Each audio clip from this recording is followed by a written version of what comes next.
Hey, this is Meredith's husband. I've got some SEO advice for you, but I'm going to keep it really simple so that you can understand it, so it makes sense, and most importantly, so you can actually use it.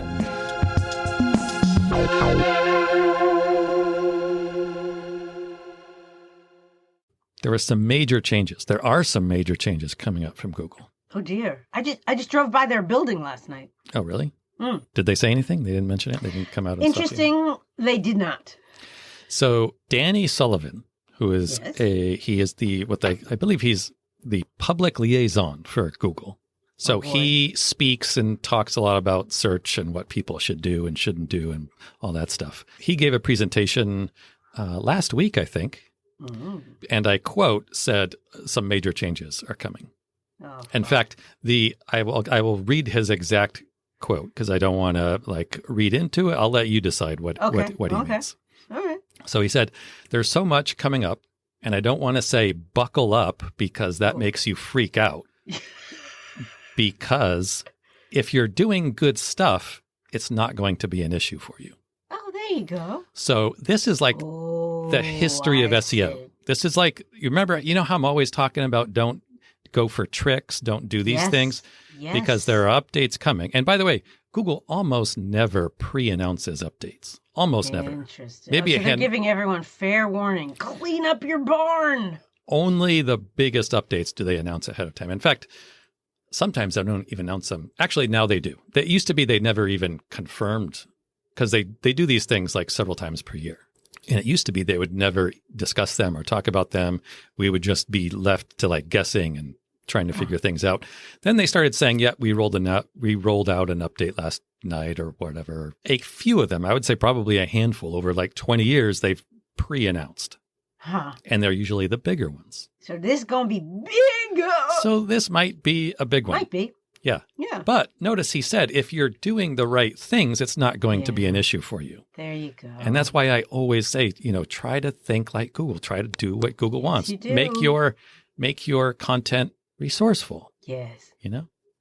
And so I'm going to go through he said more. That was not the extent of the presentation. I was going to say, and thank you, gentlemen and ladies and people, non-binary. He had a slide deck. I'm going to go through some of the slides because it's pretty good stuff. A slide deck or a slide show? Well, a slide show, but you call it a deck. In business, you have a deck. Okay. It's like a presentation. Okay. That's what we do in business. Okay, so he started, and he wants to get everybody on his side. I think he says Google's not perfect. They make mistakes. They don't always get things right. But he said they are constantly trying to improve. And they're always trying to give people the most helpful content that they can. Yeah. Remember, they had the helpful content update not too long ago. But this again is, we had an episode about it, the helpful content update. In one ear, on the other. I love when you lose your place. So the helpful content, that was nothing new. To be honest, again, that is and he said this in his thing. He's like, this was guidance we gave in 2022, but it goes back to at least 2011 when they started rolling out all some updates. Remember Panda and Penguin and I love Panda. Yeah, they named all these updates that really destroyed people's businesses, things like Panda. Kitten. You remember? Puppy. Yeah. Okay. So baby owl. So he goes on to kind of explain what it was in 2011. It's still valid, perhaps even more so in 2022. Wherever we are. Yes. And whatever you're doing, he used the phrase people first. It's got to be people first. You're making your stuff for people. You're not making your stuff for Google. If you're doing it for Google, you're in trouble. Because when these updates come out, they're going to find they're specifically looking for people who are doing stuff for Google, and that's the kind of website they don't want to show to their users. But don't you always say think like Google? Yes, think like Google, not do things for Google. There's a difference. You're doing things for people. Yes. And you're thinking like Google. Google's trying to do things for people. They're trying to get people to helpful content. Yes. And so he kind of posed the question, if this guidance that they provide is nothing new, like this has been around for at least a decade now, don't do things for Google, why is it so difficult? Why do people still get tripped up so much? Because when you say don't do things for Google, like you said, it's counterintuitive to people who are trying to be successful in Google. Yeah. And there are always people who are going to want to take the shortcut. Yes. There are always people, they're the people who wait in the car line to make the turn. And then there are people who scoot along everybody and cut in the front. Try to find a shortcut. Yes. Mm-hmm. And my industry is probably more than partly to blame for that, because you've seen articles like, hey, try this one weird trick for SEO for higher rankings. Right. How to cut to the front of the line. That's very enticing to people. Yes. But if that's the type of advice that you're following and you're doing things like that on your website, then you should worry about this update. You should worry about all updates. Yes, you should. So here's my kind of rule of thumb. Whenever you do anything for your website, yes, anything, writing content, adding images, putting keywords in, writing headlines, whatever you're doing, are you doing it for Google or are you doing it for users?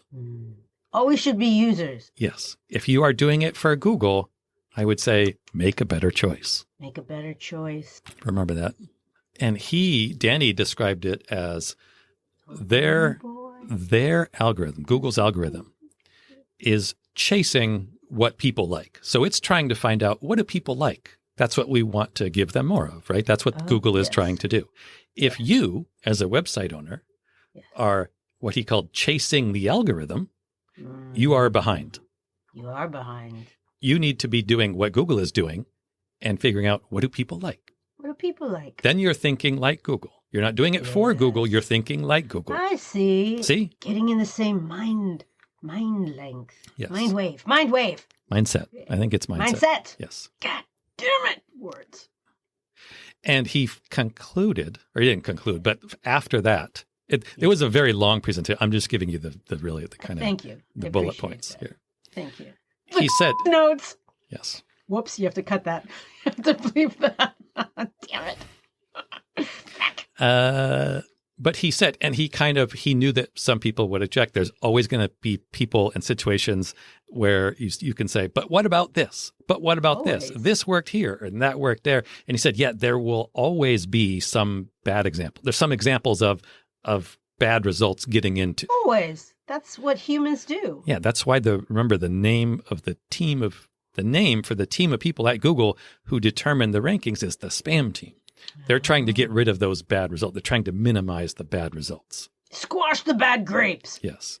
So please try to make your content resourceful. Don't click on those articles that say, try this one weird trick for higher rankings. Don't do it, because you're going to regret that at some point. It's going to bite you in the ass. See, these updates come out all the time, right? I never worry about them. Right. I never even think twice about them. I don't have to worry. I made the mistake, again, probably like about 10 years ago. I had a client and I wasn't doing shady work, but I was what Danny would probably call chasing the algorithm.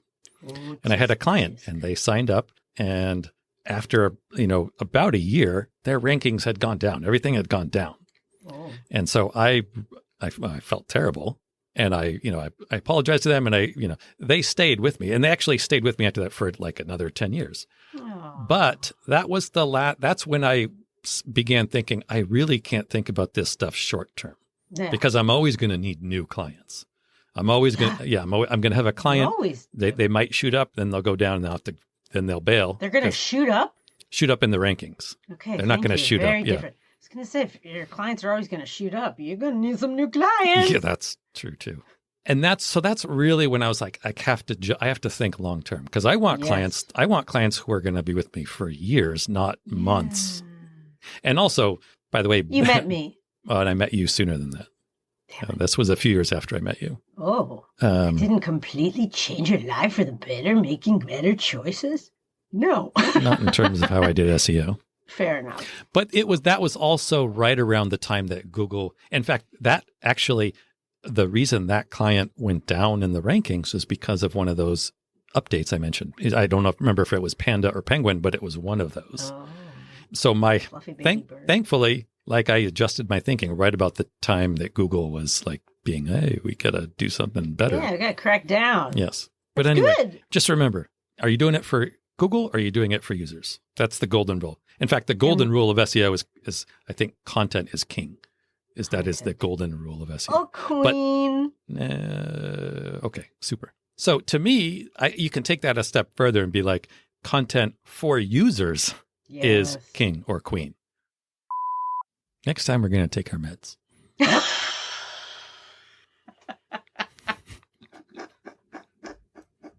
Hey, thank you so much for listening. We really hope that you find this helpful and useful. And if you do, what you could do for us as a thanks would be to, drumroll please, yes, leave a review. Yes, everybody says it, I know, but it really does make a difference. Take 3 seconds, leave as many stars, say something really nice about what you like about the podcast and maybe why other people would like it. It would mean the world to us, especially my husband. That better? All right, I'm going to try one where I'm not going to be charming.